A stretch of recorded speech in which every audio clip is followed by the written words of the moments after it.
Olá, eu sou a Teitlane e eu quero falar nas parábolas, explicar sobre o joio e o trigo, tá bom? Fiquem comigo até o final desse vídeo. Bom, eu resolvi fazer esse vídeo hoje explicando a parábola porque a gente conhece de ouvir falar de leituras, uma forma literária da parábola. Que Jesus falou para a multidão, mas ninguém explica a essência da parábola.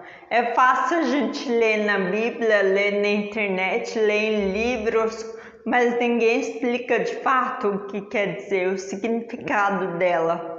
Deus é espiritual, o universo é espiritual, a realidade é invisível. Então nós temos que entender o ensinamento de Deus de forma espiritual e não literária, como aprendemos. Eu acredito que todos nós aprendemos a forma literal do ensinamento da Bíblia e de tudo que tem nela. Todo o ensinamento que Jesus ensinou, proferiu, é literal, ninguém explica o sentido espiritual dela, dos ensinamentos. Então fiquem comigo até o final desse vídeo que eu vou tentar explicar o ensinamento dessa parábola de forma espiritual, como eu aprendi, né, como eu já havia dito antes, que eu passei muito tempo buscando, estudando, uma buscadora dos princípios que Deus ensinava, que Jesus ensinava, que falava que temos uma abundância, mas não é isso que eu vejo, que as pessoas podem ver. Não precisa ir longe, né, para a gente ver tanta miséria, pobreza, doença, a pandemia do Covid aí que mata tanta gente. E aonde que está Deus que vê tanto sofrimento e não faz nada? Então a explicação dessas coisas, desses ensinamentos de Deus, dessa abundância, tem que ser uma explicação espiritual e não literária. Vamos abandonar o sentido literal, que fala de nomes de pessoas, de rios, cidades. Na Bíblia tem nome de cidades, de pessoas, de rios, mas isso é uma interpretação literária, ok? Tem que ser feita uma interpretação espiritual. Pense que todos os nomes que você lê na Bíblia, os rios, os lugares, as cidades, o joio e o trigo, são estados de consciência das pessoas e não lugares somente, mas estados de consciência.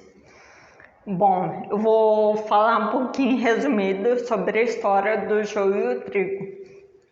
É que assim, havia um fazendeiro que tinha muitos servos, uma fazenda grande, que eles plantavam, o senhor plantava só trigo, e cresceu no meio do trigo o joio. Aí os seus servos foram perguntar para o senhor, né, como que nasce joio ali, se só plantamos trigo? Aí o senhor foi explicar que no meio do trigo nasce o joio porque vinham pessoas de má índole plantar o joio ali no meio do trigo. Então nós podemos constatar que ele não está falando só de joio e trigo. Jesus não fala só joio e trigo, ele está falando de estado de consciência. Esse estado de plantar trigo é uma pessoa que já sabe a onipotência de Deus, já entendeu essa verdade, que Deus é o único poder, mas tem aqueles que plantam o mal, que tem índole má, é porque elas agem inconscientemente, são ignorantes, aqueles ignorantes que havíamos falado anteriormente, que não reconhecem da onipotência de Deus. Eles agem de forma automática, como a gente vê, né, no mundo das pessoas agindo de forma automática, porque se identificam com o corpo e pelejam pelo seu sustento. Então elas competem com os outros, elas agridem, provocam guerra, sofrimento nos outros porque estão identificados com o corpo. Não reconhecem ainda que só existe um poder, nós não precisamos competir com ninguém. Essa pessoa que, como na história, que produziu mal, plantou o joio no meio, é um estado de consciência da maioria das pessoas que estão identificados com o corpo, né? Como falamos, identifica com o corpo e peleja, batalha, empurra o outro, passa por cima do outro, não reconhece a onipotência de Deus. Quem plantou o trigo nessa história é porque ele plantou, ele tem paz. São os mansos, né? Como eu havia dito também, os mansos de coração, as pessoas que têm paz, que não querem fazer mal para ninguém, porque já reconheceu que Deus é o único poder e nós não precisamos fazer mal para ninguém, competir com ninguém. E esses que plantaram o joio são estado de consciência da maioria que vemos à nossa volta. As pessoas que estão pelejando, batalhando, empurrando os outros, passando por cima, porque se identificam com o corpo e querem lutar, ser cada vez melhor que o outro, competir com o outro. Então ele vai plantar coisas más na vida desse outro, desse próximo, né? Que havíamos dito que nós temos que amar o próximo como a nós mesmos. Isso acontece quando já temos esse estado de consciência elevado, que já conhecemos a onipotência de Deus.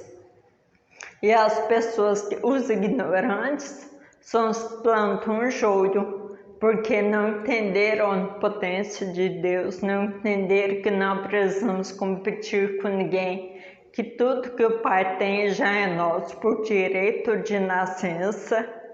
Então eles vão querer sempre prejudicar os demais. São os ignorantes que querem prejudicar, passam por cima, ser o melhor sempre, é porque não entenderam que a onipotência quer dizer que Deus é um poder e eu e Deus somos um só. Então tudo que o Pai tem é meu também. Eu não preciso lutar contra isso, lutar pelejando com isso. Tudo que o Pai tem é meu. Então, gente, peço que vocês se inscrevam no meu canal, porque sempre vai ter vídeos que eu vou falar mais de parábolas. Foram 7 parábolas que Jesus ensinou nesse mesmo dia. E essa que eu falei hoje, que eu expliquei hoje, é a parábola primeira, do joio e do trigo. Então vão ter mais 6 parábolas e depois eu vou continuar explicando as parábolas, que foi aquilo que passei anos atrás querendo entender. E agora que eu entendi, eu quero compartilhar com vocês, porque eu acredito que tem muitos buscadores vendo esses vídeos, muitas pessoas querendo entender e eu quero ajudar. Podem me procurar sempre que precisarem, eu estou aqui para o que deve, tá bom? E muito obrigado por assistir esse vídeo até o final. Eu quero agradecer a todos vocês, bons estudos e até mais.